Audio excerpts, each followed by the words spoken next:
Tahimik na pinakinggan ni Andrea ang ibinalita ng tiyahin at nahiling niyang sana ay nabalaan man lang siya ni Emilio. Sinubukan niyang maghanap ng mas kaaya-ayang pag-usapan. Magkwento rin po kayo tungkol sa tatay ko, kay Jake. Seryoso ang tono ng tiyahin ang sumagot. Maliban kay Papa, lahat ng lalaki sa pamilyang to, kasama ng tatay mo ay walang halaga. Si Simon ay may 2 anak na lalaki na ninakawan ng Papa habang nagtatrabaho sa isa sa mga hotel niya. Nabigla si Andrea sa pag-amin ng tiyahin ng ginawang krimen ng mga pinsan niya. Walang ano-ano ay biglang tumayo ang lolo niya at nagsisigaw sa wikang Bisaya. Anong nangyayari? Wow! Tahimik ka lang at mukhang mahiyain. Pero oportunista ka rin pala. Komento ng tita Samantha niya. Napagtanto ni Andrea na alam na ng tiyahin ang dahilan ng gusot sa pagitan ng lolo niya at ni Emilio. At parang alam na rin niya kung ano iyon. At pinanatili niyang blanko ang muka. At bakit yun naman po nasabi yan? Ang mabuntis ng isang bilyonaryong katulad ni Emilio ay hindi aksidenteng mangyayari. Tama ba ako? Lalo na sa isang katulad mo na may nanay na ganon din ang ginawa sa kapatid ko. Pangungutya ni Tita Samantha. Ang akala ko pa naman ay nagpunta ka rito upang makuha ang loob at pahangain si Papa. Sa halip ay galit na galit siya ngayon. Hindi hinayaan ni Andrea na maapektuhan siya ng mga sinabi ng tiyahin. Anong sinasabi niya kay Emilio? Para tayong nasa drama sa TV. Komento ng Tita Samantha. Sinabi niya na sira na ang reputasyon mo. Tignan natin. Naiinis na nais sa loob ni Andrea. Tumayo siya at nilapitan ng 2 lalaki.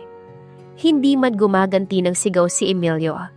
Kitang-kita naman niya sa pagkakatayo at sa bangis sa mga mata ng binata ang matinding galit at tanging respeto lang para sa lolo niya ang dahilan ng pananahimik nito. Huwag kang makialam.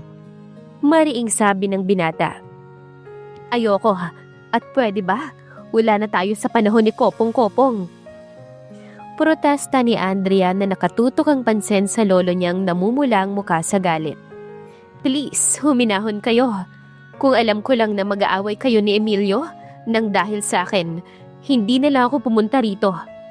Hindi rin makabubuti sa kalusugan ninyong magalit ng ganyan. At huwag yun na pong pagalitan si Emilio. Inalok naman niya akong pakasalan ko siya. Ginawa mo yon. Gulat na binalingan at tinitigan ng lolo niya si Emilio. Kitang-kita ang pagkawala ng galit nito sa nalaman. Tumanggi ako. Sabad ni Andrea, bago pa ma-excite ng lubos ang lolo niya, sa bagay na hindi naman mangyayari. Tumanggi ka. Siya naman ang sinigawan ng lolo niya. Nahihibang ka na ba? Dinadala mo sa sinapupunan mo ang anak niya at tumanggi ka. Sa tingin ko, kailangan nating kumalma lahat at huwag mo nang ituloy ang pag-uusap na to. Suwestyon pa ni Andrea. Ipinatong niya ang nanginginig na kamay sa manggas ni Emilio. Pwede akong bumalik bukas para dumalaw. Iyon ay kung tatanggapin niyo pa rin ako. Oo naman. Kalmadong sabi ni Emilio na tila walang nangyari. Ako ang hindi natanggap dito. Kung hindi mo pakakasalan si Emilio, hindi ka dapat sumama sa kanya. Payo ng lolo niya. Tumingin si Andrea sa galit niyang lolo at sa mapang-uyam ng ngiti sa mga labi ng tiyahin. Kaya nagdesisyon siyang sapat na ang family reunion na nangyari sa araw na yon. Ako ang nagpapasya para sa sarili ko at may tiwala ko kay Emilio. Pagbalik sa sasakyan ay kinausap niya ang binata. Bakit hindi mo man lang pinagtanggol ang sarili mo kay lolo? Siya naman ang nagsabi sa'yo na magpakilala sa akin. Malaki ang paggalang ko kay Ninong Andrea. Wala siyang nasabing mali. Meron naman talaga akong reputasyon ng pagiging babaero. Ngunit dapat ay nagpigil ako pagdating sa'yo. Baka dapat ako ang nagpigil sa sarili ko. Bulong ni Andrea. Naiinis siya dahil sinasalo ni Emilio lahat ng pagsisi na para bang kaawa-awa siyang nilalang na walang halaga. Hindi. Gusto kita. At sanay akong nakukuha ang gusto ko nang hindi sinasaalang-alang ang mga mangyayari. Pag-amin ni Emilio. Sabi ko naman sa'yo, huwag mo munang banggiting buntis ako. Pero obligado akong sabihin sa lolo mo ang katotohanan. Masama ang ugali ng tiyahin ko. Tuwang-tuwa siya sa pagtatalo ninyo ni Lolo. Bakit hindi mo ko binalaan tungkol sa kanya? Hindi ko gustong maimpluwensyahan ang tingin mo sa kanila bago mo pa man sila makilala. May liberal na pananaw at may mabuting loob ang lolo mo, pero kagaya mo ay madaling magalit. Hindi ko rin naisip ang magiging reaksyon niya. Hindi ko naisip na ang mga pamantayan niya sa buhay ay makaluma at tradisyonal. Bumalik sila ni Emilio sa airport at nagulantang si Andrea sa biglang pagsugod ng mga reporter na bumabato ng mga tanong. Nagsumiksik siya sa binata. Nasisilaw siya sa flash ng mga kamera. Hindi niya na napansin ng mga security na pilit hinahawi ang mga reporter. Sino siya, Emilio? Paano na si Margaret Manalo? Paulit-ulit na tanong ng mga reporter. Pagpasensyahan mo na ang nangyari kanina. Saad ni Emilio nang makasakay na siya at si Blue sa helicopter. Madalas bang mangyari yun sa'yo? Nag-aalalang tanong ni Andrea. Masyadong madalas. Bakit interesado sila sa akin? Dumating kang sakay ng private jet ko. Bihira akong makita ng mga reporter na may kasamang babae. May nagtip siguro sa kanila sa airport. Saan tayo papunta ngayon? Tanong ni Andrea. Sa isang pribadong lugar. Sa sobrang pagod at antok, ay wala nang pakialam si Andrea kahit sa buwan pa siya dalhin ni Emilio. Isinandal niya ang ulo at inisip ang mga nangyari ng araw na yon. Para siyang naging prinsesa sa loob ng isang araw. Hindi porke maganda ang bihis niya ay mayaman na siya. Sa ilalim ng magarang kasuotan ay siya pa rin si Andrea del Rosario. Ang babaeng hindi ang tipong nakikihalubilo sa isang bilyonaryo. At habang iniisa-isang mga dahilan kung bakit hindi siya bagay na maging prinsesa, ay nakatulog si Andrea. Nagising lang siya nung lumapag ang helicopter. Gabi na nun at sapat ang liwanag ng buwan upang makita. At mapahanga siya sa malapalasyong puting bahay sa isang madilim na backdrop. Napakurap siya. Sa laki ng bahay pakiramdam niya ay nasa set siya ng pelikula. Nasa ang lugar tayo? Sa True Bliss Island. Dito ako lumaki. Sagot ni Emilio kasabay ng pagbukas ng mga ilaw sa labas, ay nakita ni Andrea ang isang unipormadong lalaki na hinihila ang bagahe nila sa magandang bakuran patungo sa bahay. Isang isla at isang malapalasyong bahay? Pagmumuni-muni ng dalaga.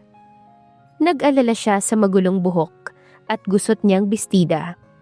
Pagkatapos ay sinaway rin niya ang sarili sa pagiging banidosa. Pwede ko bang palabasin sa kulungan niya si Blue? Tanong ni Emilio dahil panay kamot ni Blue sa kulungan nito. Bilang sagot ay si Andrea na mismo ang nagbukas ng kulungan. Parang lasing na naglakad palabas si Blue. Kaawa-awa habang hirap na binabalanse ang sarili sa tatlong paa. Ang lakas makakuha ng simpatya ng alaga mo. Gaano ba katagal bago tanggalin ng semento sa paa niya? 1 buwan pa. Sagot ni Andrea na pinipigil ang paghanga sa napakaganda na bahay. Ang bahay na ito ay halaw sa isang southern plantation house sa Amerika noong 30s at ginawa para sa isa sa mga lola ko. Wika ni Emilio. Wala na sigurong makakapaglarawan kung gaano karangyang pamumuhay ni Emilio, kundi ang kagilagilalas na marmol sa bulwagan na napapalamutian ng napakalalaking crystal chandelier. May malawak at nakamamanghang hagdanan, mga tansong estatwa, at mga muebles na sa mga museo lang nakikita ni Andrea. Ni sa hinagap ay hindi niya naisip na may mga nakatira pala sa mga ganito kagrandiosong lugar. Hindi niya napigilang mapalunok ng may isang grupo ng mga tauhan ang lumabas mula sa pinto, sa likod upang batiin sila. Andrea, ito si Manang Trining, ang mayordoma ko rito. Pagpapakilala ni Emilio sa pinakamatandang staff. Dadalhin ka ni Manang sa kwarto mo. Iginiya siya ng matandang babae paakyat, patungo sa pinakamalaking kwarto na nakita ni Andrea sa buong buhay niya. May 4-poster bed na nakukurtinahan ng hand-painted silk at mga carpet na napaka-elegante.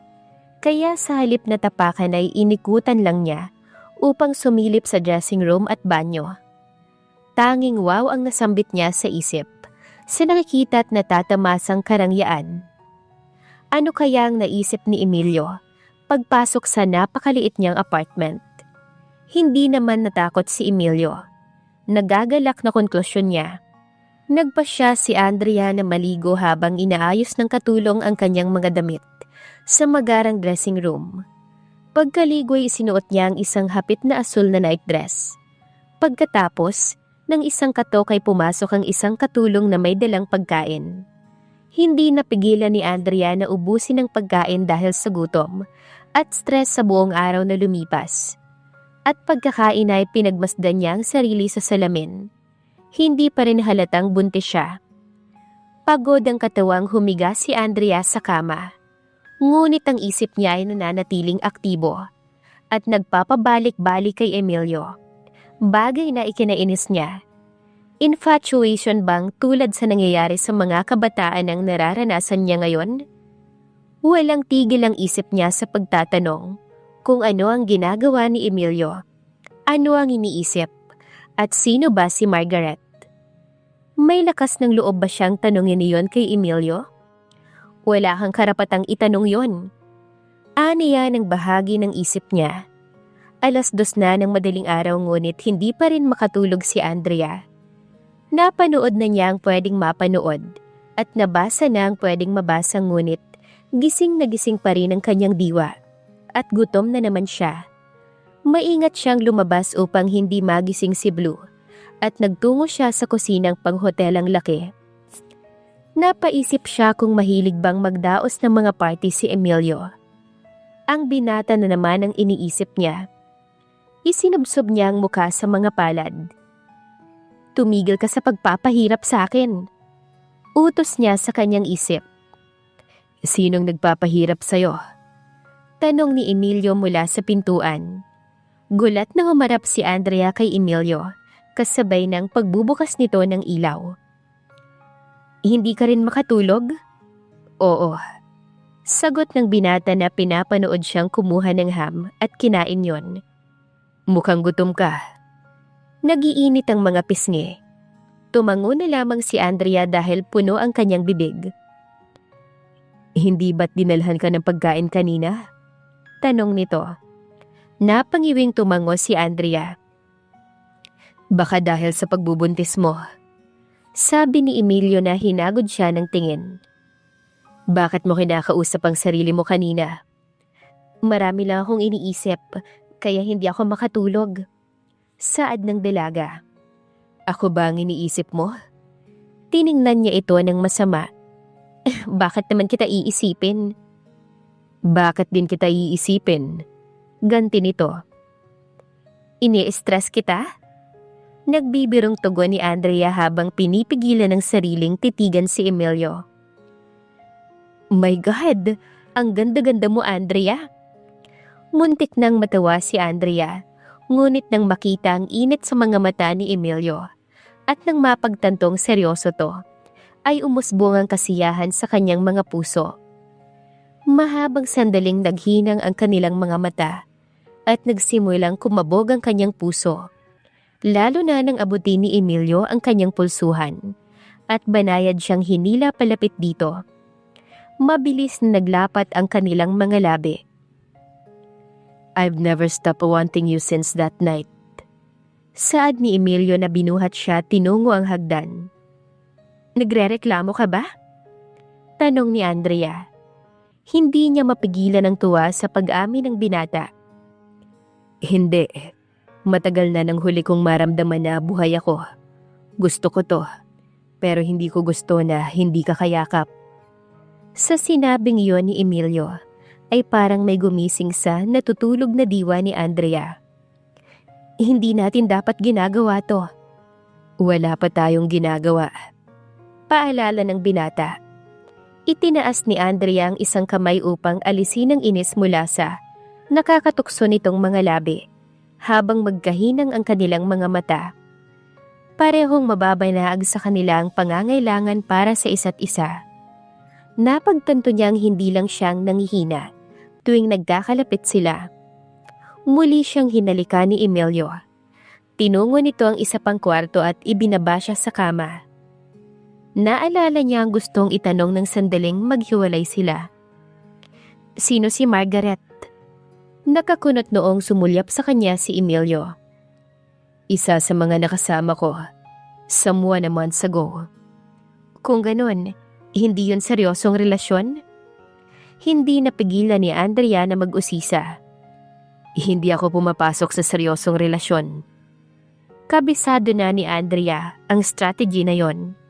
Galing mismo sa mga nakakadate niya noon. Natatawa siya noon kapag sinasabi agad iyon ng mga nakakadate niya. Ngunit sa kung anong dahilan, hindi niya nagustuhan ng kay Emilio iyon narinig. Bakit tinatanong siya sa'yo ng mga reporter? Nagpa-interview noon si Margaret sa mga magazine at sinabi niyang may malalim kaming relasyon. At hindi yun ang unang pagkakataong nangyari sa akin yon. Pag-amin ni Emilio kasabay ng pagtabi nito sa kanya sa kama. Napaka-popular mo pala sa mga babae, no? Hindi na ako nagtataka kung bakit kasing laki ng araw yung pride mo. Tudyo ni Andrea. Tumawa naman ang binata. Tila napalis na ang tensyon dahil sa mga tanong niya. Kasama ba to sa mga plano mo nang dalhin mo ko rito? Natawa naman si Emilio. Sabihin na lang natin na umasa akong magkakasama tayong muli. Kilala kita. Plinano mo to umpisa pa lang. Isang maluwag na ngiti ang isinagot ni Emilio. Saka siya muling hinalikan. Kusa namang tumugon si Andrea. Kapwa nila dinama ang isa't isa hanggang sa marating nila ang kaligayahan na sila lamang ang makapagbibigay sa isa't isa. Umiibig na ba ang binata kay Andrea? At tanggapin na kaya ang kasal na alok ni Emilio? Abangan sa susunod na kabanata. Please like, share, subscribe for more updates. Maraming salamat po.